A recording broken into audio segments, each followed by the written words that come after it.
कुछ न कुछ जरूर मिलता है।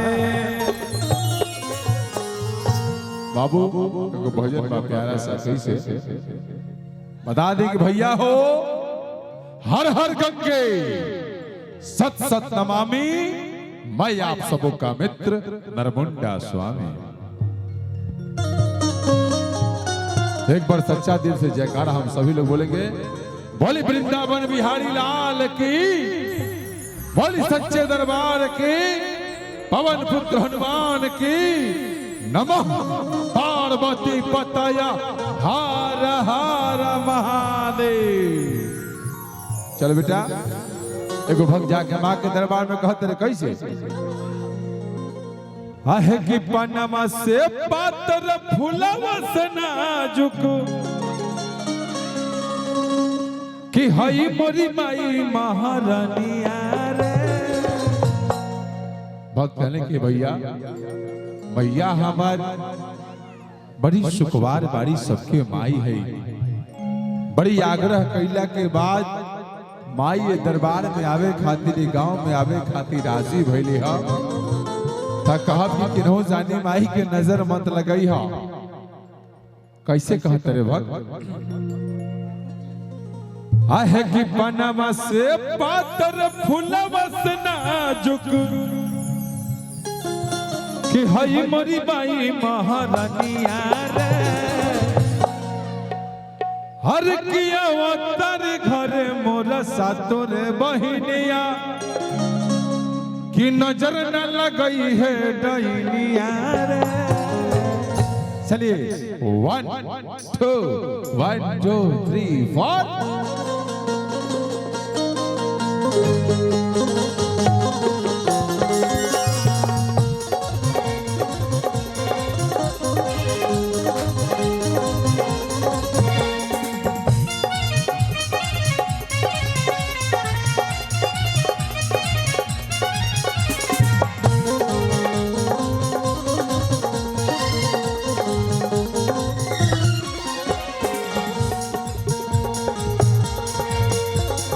पनावा से पातर फूलवा से नाजुक हई मोरी माई महारानिया रे।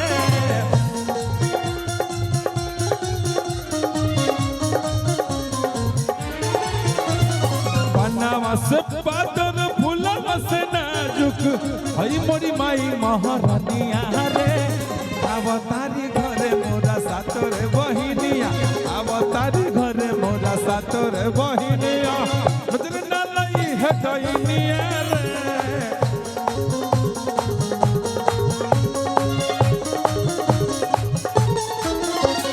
पनावा से पातर फूलवा से नाजुक हई मोरी माई महारानिया रे।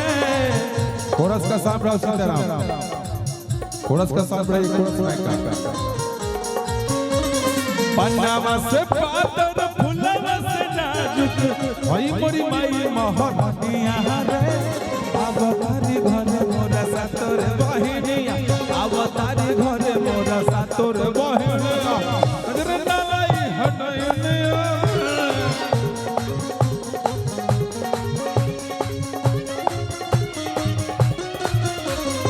अवतारी घरे मोरा सातोर बहिनिया नजर न लगई है डैनिया रे।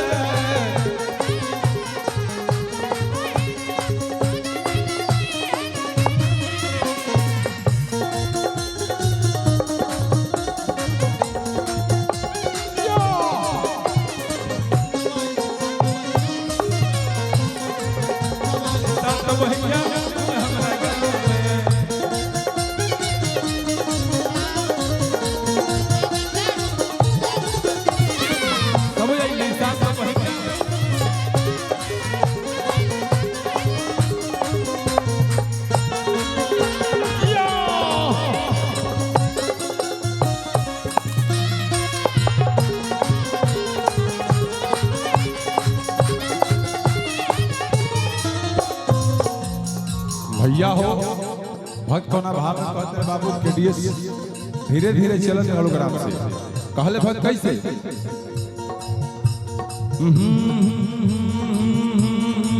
तने मुर्गी मार के कहिया कैसे हाँ हाँ हाँ हरवा हंसलिया मधुबनी बाजार से कमंगटी कमंगवनी सोनार से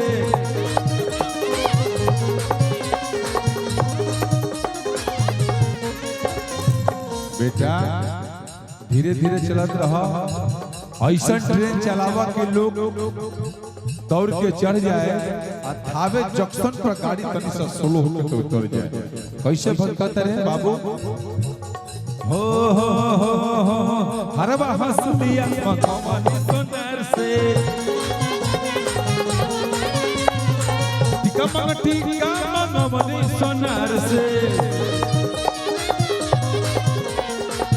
कमंगटी कमंगवनी सोनार से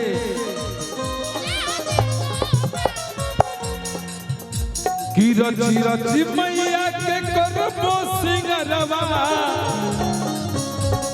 सोना के पहनाई न दुनिया रे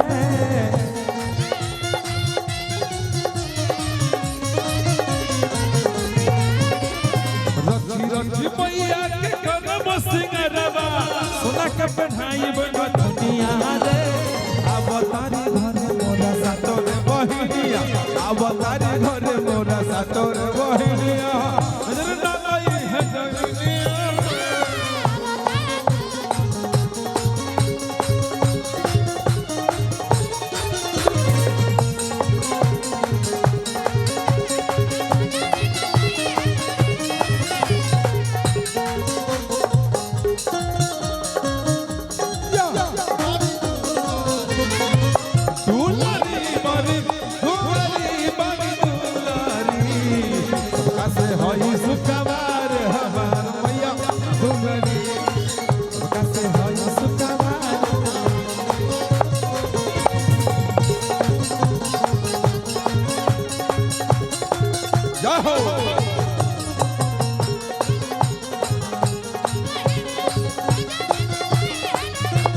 और अंतिम में भक्त कहते रहे कैसे भैया सीताराम बाबू एकदम लागल है बेटा कैसे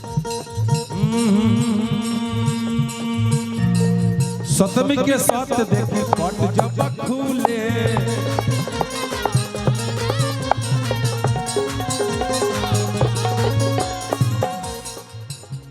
माई के चरनिया हो चाहे सब छूले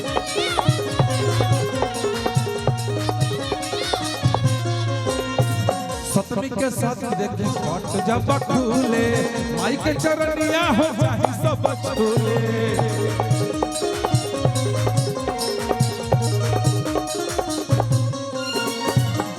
और एक बात आप सबके बता दी कि हमारे गुरुदेव जो हमके शिक्षा दीक्षा दिलेंद्र मुंडा स्वामी के हम डायमंड स्टार गुड रंगीला के चेला हैं इससे भगवान कन्हैया से दुआ करब माई से दुआ करब कि गुरुदेव के साथ साथ है चेलवों को भी कल्याण होके आप सब जानते हैं डायमंड स्टार गुड रंगीला के भोजपुरी के डायमंड स्टार मात्र एक वही हैं जो आज मैं गा रहा हूँ बजा रहा हूँ आप सबको कुछ दिखा रहा हूँ गुरुदेव का आशीर्वाद और माता पिता का आशीर्वाद है हमारे पिताजी सुरेंद्र चौक सुरेंद्र राय का कैसे कि गुड्डू नर मुंडा